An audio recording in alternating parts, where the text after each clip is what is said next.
va commencer, si ça ne vous fait rien. Vous avez des enfants très brillants, musiciens, puis Alexandre. Oui. Il a participé à un concours national, peut-être international aussi, à Granby. Oui, il a gagné le Festival international en chanson de Granby en l'an 2000. Et puis, je te suggère qu'on commence par l'écouter. Puis moi, c'est ça, je veux que tu présentes sa chanson. Alors, il a écrit une chanson qui, moi, me rejoint particulièrement parce qu'elle elle touche à mes racines. Mes racines, moi, je viens de la vallée de la Mantawa, à Saint-Michel-des-Saints. Et mes parents, mes arrière-grands-parents, tout ça, c'était des gens de bois, des chasseurs, tout ça. Et les outardes, ils connaissent ça. Alors, je vous laisse écouter « Les outardes s'envolent ». Nous avons traversé des sentiers étourdis dans les herbes hautes pour venir jusqu'ici. Tu nous verses du vin dans les gobelets, un avion dans le ciel dessine à la craie. À la craie, les outardes s'envolent. Dans le soir de tes yeux, au beau milieu du chemin, j'aime perdre mon temps jusqu'à la folie douce. Dans le soir de tes yeux, les outardes s'envolent, ton cœur est un coup de feu. Alors, Alexandre, il a participé évidemment à des formations sur la musique, mais en 2000, c'est ça, il s'est présenté au Festival international de chanson de Granby et il a été le finaliste, le gagnant, oui. Fait que c'est ça. Et ça, c'est une de ses chansons. Ça te rappelle des souvenirs? Ah oui, absolument. C'est sûr que moi, ça me rappelle, ça me ramène à mes racines. C'est ça. Ouais. Vous, madame, vous êtes née où? À Saint-Côme de Joliette. Un petit village à cheval sur les Laurentides. Alors, c'est un village de montagne puis de lac. Fait que c'est ça. C'est un beau petit village, tout petit, là, quand même, à peu près 1500 habitants. Pas plus que ça? Non. C'est un petit trésor dans les montagnes. Puis, les gens qui étaient là, des cultivateurs, des forestiers? Il y avait beaucoup de forestiers. Les gens allaient bûcher dans le bois. C'était vraiment un endroit... il y avait des cultivateurs aussi. Mes grands-parents, moi, ont été cultivateurs. Mais les gens du village étaient beaucoup des forestiers. Puis mon père, lui, était boulanger, le boulanger du village. Ton grand-père. Je voudrais que tu me parles de ton grand-père. Oui. Dans le sens suivant, qu'est-ce qu'il faisait? Quelle valeur qu'il t'a laissé? Quel héritage qu'il a pu te donner? Parce que tu as acquis un héritage de lui, de ta mère aussi, là. Oui. Bon, on parlera de ta grand-mère aussi, mais ton grand-père d'abord. Bon, j'en ai deux grands-pères que j'ai connus. Tu les as connus? Oui, j'ai connu mes grands-pères, puis ils ont tout le temps été invités à nos fêtes, à toutes sortes de fêtes, le grand-père, la grand-mère, bon. Mais le grand-père Morin, c'était aussi un cuisinier. Et ils ont eu, eux autres, 16 enfants, là. Fait qu'il y a eu 8 garçons, et les 8 garçons ont tous porté le chapeau blanc de cuisinier. C'était des cuisiniers de famille, là. De chantier ou de restaurant. Fait que c'est... quand tu me dis les valeurs que mon grand-père peut m'avoir données, c'est... c'était un grand bonhomme fort, puis autoritaire, mais en même temps qui pouvait avoir de l'humour. Nous, on l'a connu, c'est les petits-enfants, ils nous aimaient, puis il venait au village avec son buggy, puis son cheval. Puis dans le temps de Noël, il mettait des petites clochettes après je sais pas si c'est des manoirs, là, qu'on dit. Oui, c'est ça.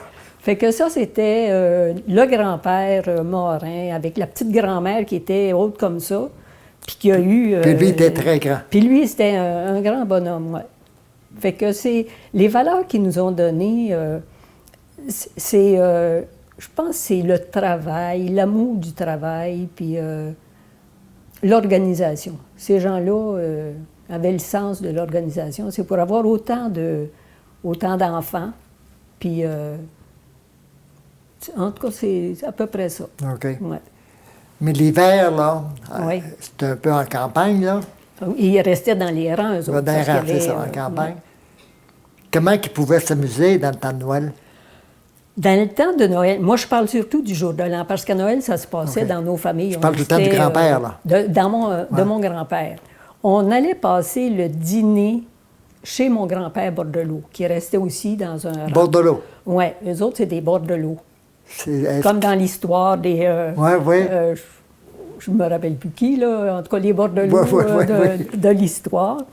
Puis, mais eux autres avaient une petite maison, fait que, tu sais, on allait beaucoup dehors à ce moment-là, puis dans la maison, les plus vieux, prenaient un petit verre de caribou, je sais pas Ils trop. prenaient là. ça, eux autres. Ah oui, c'était... puis ils chantaient, tout le monde avait sa chanson spéciale. Puis les enfants, eux autres, on se promenait un peu partout, dans les chambres en haut, puis on allait se promener, on se cachait dans un manteau de fourrure, puis c'était ça.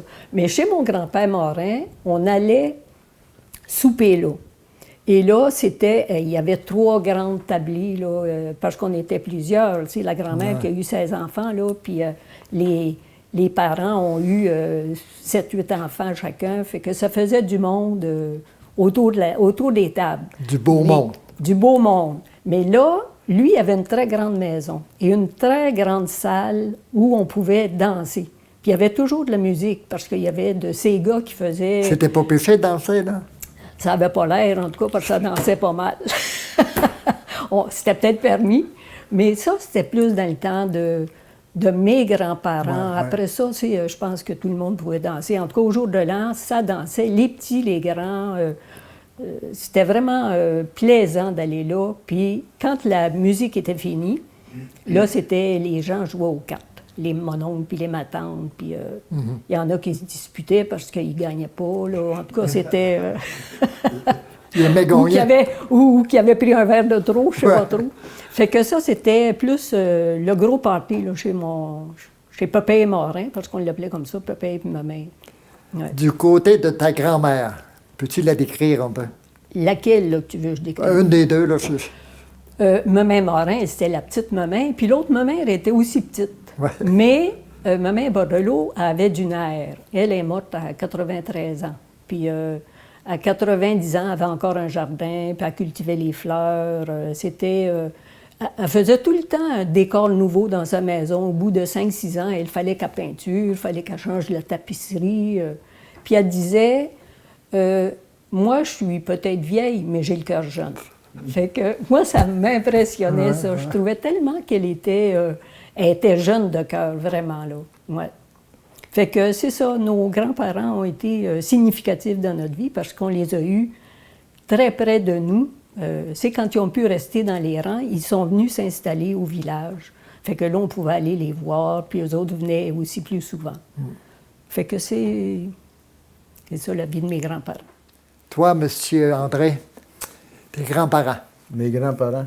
Moi, commençons par ton grand-père, là, paternel. Valade. Grand-père Valade. Mon grand-père s'appelait Pacifique. Et puis, Pacifique, c'était un homme, il a déjà été marshal au village, un shérif, là, tu sais. Et c'était un homme fort, un gros homme fort, et pacifique aussi. Il portait bien son nom. Et puis, ce qui est particulier avec ces Valades-là, c'est que mon grand-père fait partie d'une famille d'une dizaine d'enfants, et son père, à lui, s'appelait Clément Valade. Et c'est le premier Valade qui a migré dans la région de la Mantawa, il y a longtemps, là, avec sa petite femme aussi, et ils ont fait leurs enfants dans le bois. Donc, sa famille a été élevée sur une île qui s'appelle l'île Valade, sur un grand lac qui s'appelle maintenant le Grand Lac de Venise, mais c'était à l'époque le lac Clair.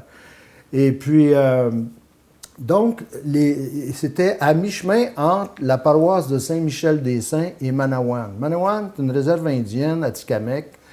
Vous avez entendu parler de Joyce Echequan, là, ces dernières années. Bon, ben c'est son village à elle, là. Et moi, j'ai une sœur qui a enseigné là aussi en passant. Mais mon grand-père Valade, Pacifique, lui, je suis déjà allé à la réserve indienne en avion avec lui. Et lui, il rentrait dans toutes les maisons à Tikamek. Et puis, il était reçu comme une fête. étant donné qu'ils ont été élevés dans le bois, ils parlaient l'Atikamekw aussi, tu sais. Ils baragouinaient peut-être ça, je le sais pas trop. Moi, je comprenais pas ce qu'ils disaient, là, j'étais plus jeune aussi. Mais c'était particulier de voir ces hommes-là. Puis mon grand-père Valade, lui, ce que je retiens de lui, c'était sa puissance. Il arrivait toujours du bois, c'était des champions trappeurs. D'ailleurs, Clément Valade, son père, a été, si vous allez dans les annales de la Mantawa, là, de la Matawini, là, vous allez voir qu'à l'époque, on l'appelle le roi des trappeurs, le roi des chasseurs. C'était un homme, un grand bonhomme, très fort. Et aussi, ces gens-là, on a tendance à mettre de la légende autour. Donc, ils sont encore plus grands et plus forts. T'sais. Mais je me souviens de mon grand-père qui arrivait au village il y avait une espèce de Jeep Willys Station Wagon à l'époque, là, un familial. Ouais. Et puis lui, là, il pouvait attraper un ours ou dans ses pièges, là, ou des loups. Et il est arrivé souvent au village avec des animaux vivants dans son Jeep. Puis de temps en temps, ces animaux-là, je me rappelle d'un loup, entre autres, il était arrivé, il s'était fait mordre dans le cou, grand-père. Puis il était fâché après l'ours, il avait donné 2-3 bonnes tapes en le débarquant. Là. Un loup, celui-là. Il l'avait attaché dans une petite shed qu'il y avait en arrière de chez nous, parce qu'on vivait, notre terrain c'était un immense terrain qui était voisin du sien. Et puis, donc, tu vois, une anecdote de mon grand-père qui me vient à l'esprit, c'est ça. Et tous les gens du village, lorsqu'ils entendaient que grand-père était arrivé avec des loups, bien, ils venaient voir les loups qui étaient attachés dans la chaîne. Puis, probablement qu'ils vendaient ça à des Américains, je ne sais pas trop quoi, ou à des zoos, je ne sais pas quoi, mais en tout cas, c'était ça, mon grand-père. Ouais, grand-père Valade. Alors que mon autre grand-père, lui, s'appelle Belle-Rose. Et lui, il a une particularité. Moi, je ne l'ai pas connu, lui. Il est décédé quelques années avant que je naisse parce qu'il est décédé tôt, dans le début de la cinquantaine, d'une pneumonie. C'était un homme, il était maire du village, il a développé beaucoup le village de Saint-Michel-des-Saints. Et puis, il a aussi développé une pourvoirie. On appelait ça un club de chasse et pêche. Privé, mais c'était pas privé dans le sens réservé juste à une petite élite, c'était un club commercial. Et on recevait beaucoup d'Américains, là. Et moi, ça a joué beaucoup dans ma vie puis dans la vie de notre famille parce qu'on a travaillé là. Tous nos étés, on entrait dans le bois puis on allait guider des touristes, etc. Laver des chaloupes, laver les camps, et etc. Fait que mon grand-père Belle-Rose, lui, c'était ce qu'on appelait à l'époque, c'était un titre qui était noble. On appelait ces gens-là des bourgeois. C'est-à-dire un peu comme des notaires. Ah ouais. Alors, ces personnes-là avaient un rôle multiple, un peu comme le curé dans le village, excepté qu'on ne faisait pas, là. Mais je veux dire, on venait les voir pour demander des conseils ou pour faire des représentations auprès d'un ministère ou du gouvernement ou ces choses-là. Il ne faut pas oublier qu'on est dans le Québec d'autrefois, à cette époque-là, et que mon grand-père Belle-Rose sait comment faire pour se relier aux Anglos, parce qu'il y a beaucoup les Anglos qui dirigeaient le Bas-Canada de l'époque, là, tu sais. Et en passant, moi, Saint-Michel-des-Saints, comme Saint-Côme-de-Joliette, qui n'est pas très loin de chez nous, c'est à peu près à, je dirais, 60 km de chez nous, là, tu sais, mais c'était pas sur la même route. Fait qu'on ne s'est jamais croisés sur la route, André et moi. Mais ce sont des villages qui ont été développés pour lutter contre l'exode des Franco-Québécois vers les usines américaines du Massachusetts, parce qu'il n'y avait pas d'ouvrage au Québec, les gens crevaient de faim. Et alors là, il y a eu des curés. Les curés ont eu un rôle vraiment de développeur régional dans ce temps-là, de développeurs régionaux. Ils ont, comme le curé Labelle dans les Laurentides, nous, on avait le curé Brassard dans notre coin qui a développé notre secteur. Alors, c'est comme ça que ces petits villages ont pris forme, se sont développés, puis il y avait énormément d'exploitation forestière. Nos forêts regorgeaient d'arbres géants à l'époque, beaucoup de pins. Et puis, ces arbres-là étaient bûchés. L'hiver, c'était les chantiers qui ouvraient et on importait des travailleurs de la ville qui passaient l'hiver dans le bois. Et puis, mon grand-père Belle-Rose était quelqu'un qui a joué un rôle là-dedans, comme mon grand-père et mon arrière-grand-père Valade, parce que c'était la principale source de revenus social à l'époque, dans ces milieux-là. Tes grands-mères? Ma grand-mère, Belle-Rose pour commencer, parce que je viens de terminer avec mon grand-père Belle-Rose, elle, quand son mari est décédé, il faut comprendre qu'elle, c'était une franco-américaine, OK? Grand-père est allé la chercher au Massachusetts. Ça faisait une génération à peu près qu'elle était là. Il l'a ramenée. Je ne sais pas comment il la connaissait, là, mais il l'a ramenée. Et donc, elle s'appelait Régina Côté. C'est beau, hein, Régina? Et puis, mon grand-père, c'est J. Moïse Belrose. Et si jamais un jour vous allez à Saint-Michel-des-Saints, vous allez voir au cœur du village une salle qu'on appelle la salle municipale ou des fois paroissiale. C'est marqué salle J. Moïse Belrose. Oh. C'est lui qui l'a faite à son époque. Elle est juste en face d'une maison qui est la maison que mon père a bâtie pour notre famille. Cette maison-là n'est plus une maison habitée par des familles. Maintenant, c'est un centre de femmes.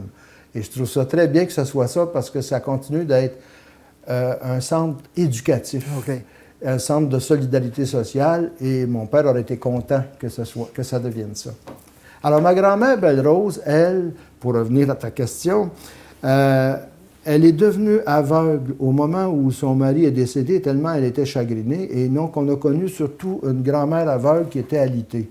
Et elle a fini par décéder peut-être 8 ans plus tard. Quant à ma grand-mère Valade, elle, c'était une Benoît de son nom de famille.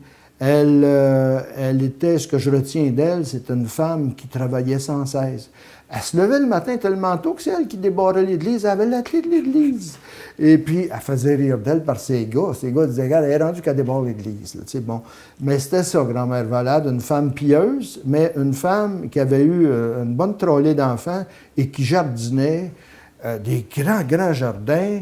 Et puis aussi, qui cordait du bois. Elle le coupait à la bonne saison, puis elle l'écordait de façon tellement symétrique. Elle était vraiment très attentive. Elle faisait de la couture, elle faisait de tout. Donc, je retiens ça de ma grand-mère. C'est des gens débrouillards. André parlait de les siens tantôt, de ses grands-parents, en disant que c'était des gens qui nous avaient montré le sens du travail. Pas de faire nécessairement ce que tu aimes, mais d'apprendre à aimer ce que tu fais. Et c'était des gens très patients pour faire ça, tu sais. Et donc, moi, c'est une valeur qu'ils m'ont transmise, je pense aussi. Ce sont des belles valeurs. Oui, ouais, ben, en tout cas, on est content d'avoir cette richesse-là dans nos valeurs. Ouais. Toi, pardon, ton père et ta mère, parle-moi de ton père et ta mère. Bon, mon père et ma mère, si je peux dire quelque chose d'eux autres, en tout cas, c'est qu'ils ont formé une équipe. Eux autres ont tout le temps vécu ensemble. Là.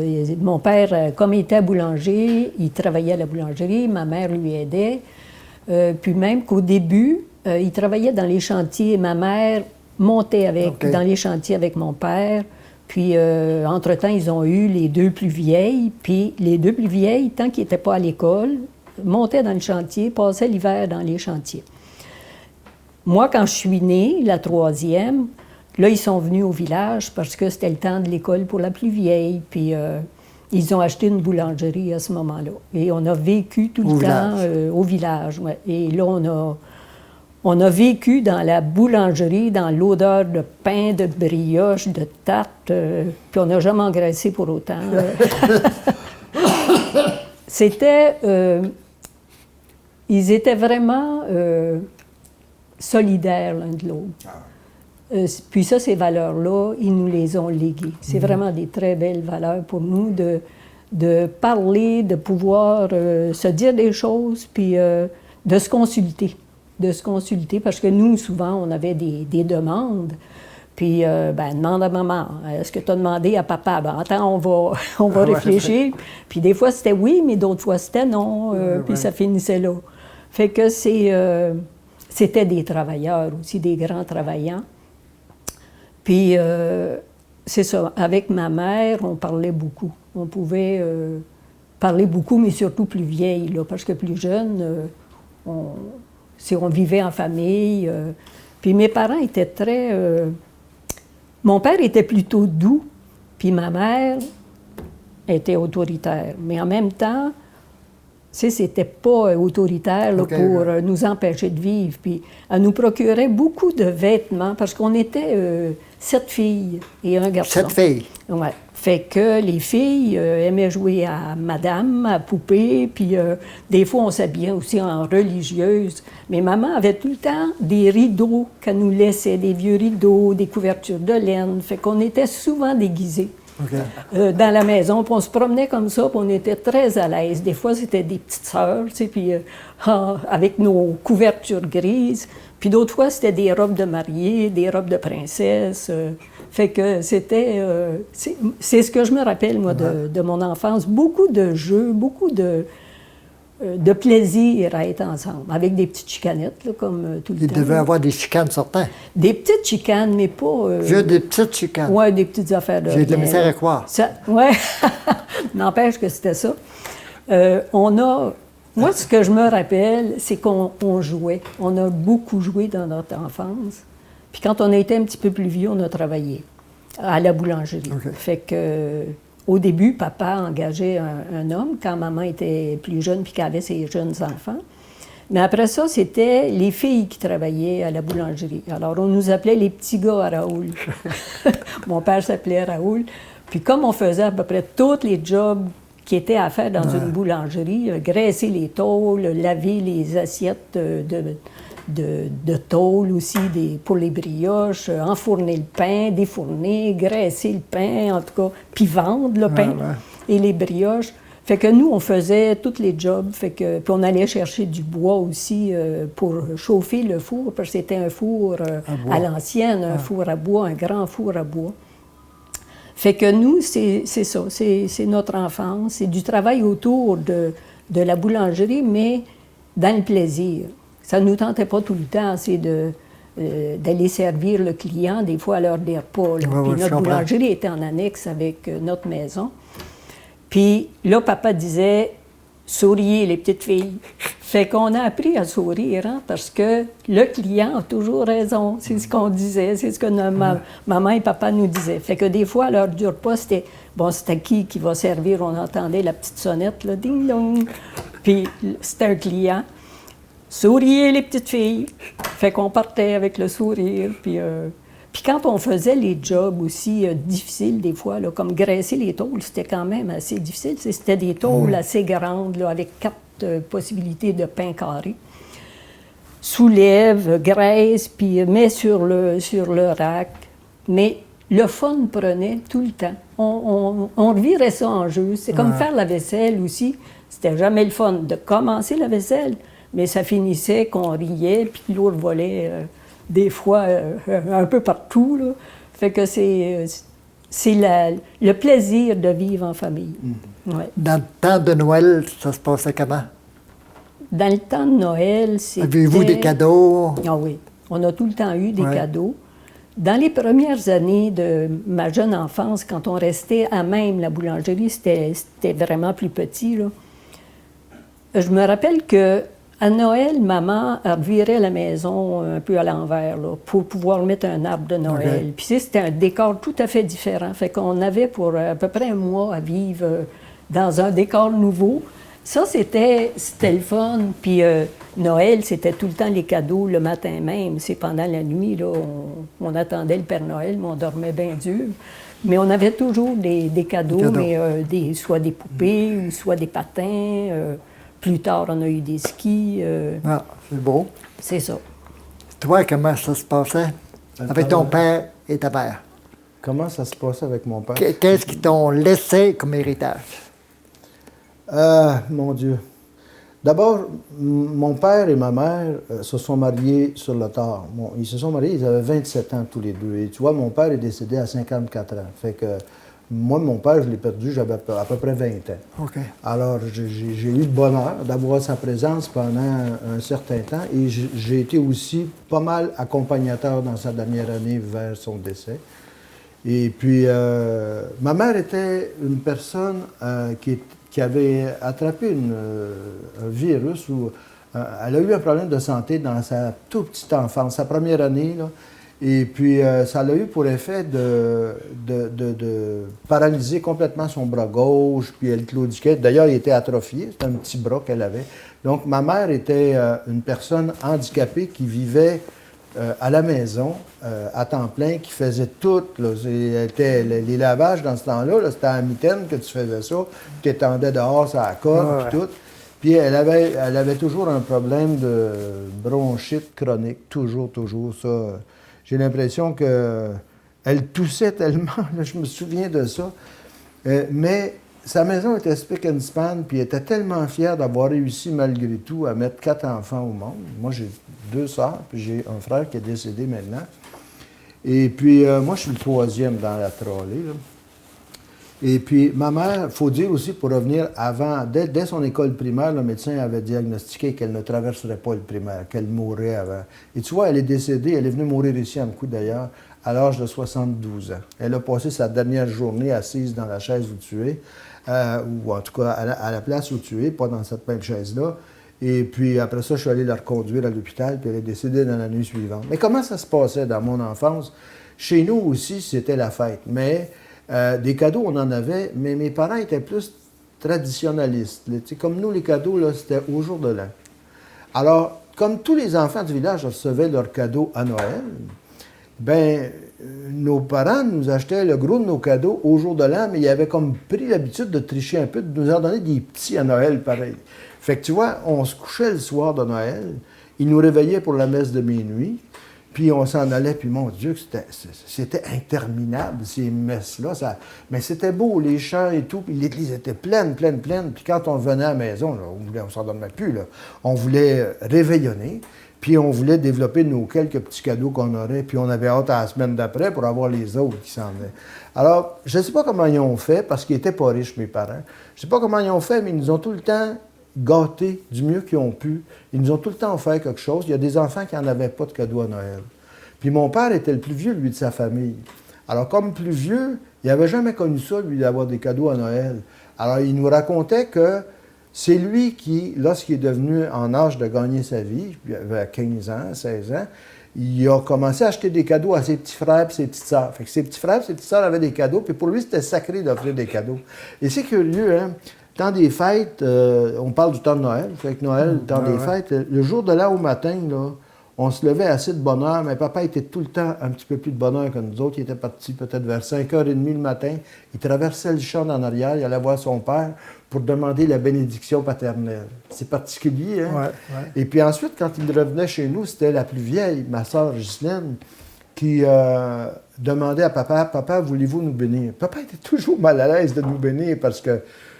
Puis moi, je niaisais. Moi, j'avais tendance à faire de la rigolade avec ça. T'sais. Fait que j'étais un petit peu boycotteur de tout ça. Là. Mais ça se passait de même. C'était un peu un esprit bon enfant. Et des fois, il y avait des chicanes. Des fois, il y avait des fois, on a eu des punitions, là, des bonnes punitions pour ça. Là. Mais les souvenirs que je garde de mon enfance puis de mon milieu de provenance, c'est des souvenirs extrêmement positifs. Je ne changerais pas ça pour rien au monde. Là. Moi, j'étais dans un pensionnat fermé. C'était comme une prison, une école un peu militaire, dans le fond. Puis, c'était 7 jours par semaine. Je pense que la première fois qu'on est sorti, c'était à Noël.